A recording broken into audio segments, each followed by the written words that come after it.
وخته تا خواس وکړل ورک دې کړم وخته تا خواس وکړل ورک دې کړم بیا دې کړم خزان خورې خزلې شو او زه د خپل خالق په پیرزوینه بیا تخم وم راشد شوم پاپلې شوم دا لوړ ژورې پر ماډه کې دي بیا هغه پښتون ولې کبل شو غزلو ستا په انتظار مې ګیره سپینه شوه او یاره لیونی شي لیونی شومه نه د دې هنر پښتون ټټر کړمه نه خوشحال خانه او باچا خانه شومه نه د حمزه غونتې غزل کړمه نه بشم خادم نه بختانه شومه او وخت د خپل اصل نه د لرې کړم نه اندړ نورزه نه بیټانه شومه او نه ګجر عرب شاړې بلوچ شومه نه شومې سبزه نه دورانه شومه او نه وردک زادران بنگل زازه بنگخ نه شوم برانه نه کوزانه شومه او ماته د تعلق زمانہ یاد ده استاد ډېر ښه ته اشاره وکړه چې دا زیا باندې 50000 کاله 50000 کاله ژوند تیر شوی دی ماته د تعلق زمانہ یاد ده زه وګورئ دومره پخوانی شومه نه مې د ولپت غونتې ولپت وکړو نه به شم مومن نه لغمانې شومه نه مې د ولپت غونتې ولپت وکړو نه به شم مومن نه لغمانې شومه او نه مې د قمصو په سکو وزانګل نه پانزې پوندې نه شرنګارې شومه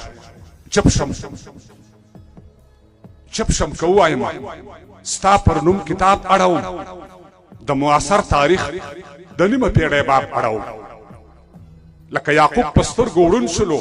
زړه چیرې شلو د انقلاب ویښته سپین شوي دي سپین ږیری شلو پر تا د ډېرو غمو زور د ملا په تیر کوکړې دا نظم دوی سي په قندهار کې ویل شو معامله پته او تریخوالي ووختله زه څنګ ته شوم البته بشپړ نظم ستاسو دغه ته مخ تږدم پرتا د ډېرو غمو زور د ملا په تیر کوکړې لکه سپینغر په ملا وهلی کشمیر کوکړې اهلو کهول د پرګنیو د مشرانو سره هرکلی وایو په خیر راشئ د یارانو سره اکا ناوخته مو کړ ډېر ځنډ مو په لارو ویستو موږ ډېرې چغې وکړې موږ ډېر انتظار ویستو نو پایز منګل مامور غیور و ادم خان مو څه کړ احسان الله ملا عمر او ملا برجان مو څه کړ صلح مو وکړه صلح مو وکړه ښه مو وکړل په وخت تېره ښه وه خو چې رستی عقل رومبی وی بیا به ډېره ښه وه صلح کې ګټه صلح مو وکړه ښه مو وکړل په وخت تېره ښه وه خو چې رستی عقل رومبی وی بیا به ډېره ښه وه صلح کې ګټه او تاوان دواړه اقتباسه وځي څه به راوړې لاسته او څه به دې له لاسه وځي استاد جنګ خپله پرېکړه کوي خپله ځان ته لار وباسي لا تا وباسي له صحنې لا باغیار وباسي لوی سودخواره لوی شرط وهونکي د کوټګرو لاس دی او د جنګ تر شا د بلا لوی جوارګرو لاس دی د لوی پښتون په کور د وینو دا رنګ نه بندېږي جګړه به وي جګړه روانه ده جنګ نه بندېږي په یاد به وي چې نه په دوی نه په هغو کېږي په یاد مو وي چې نه په دوی نه په هغو کېږي په محلونو کې نه دین او نه پښتو کېږي هغه د فقر او غربت ناره ترې ډېره ښه وه د یو سپېڅلي بغاوت ناره ترې ډېره ښه وه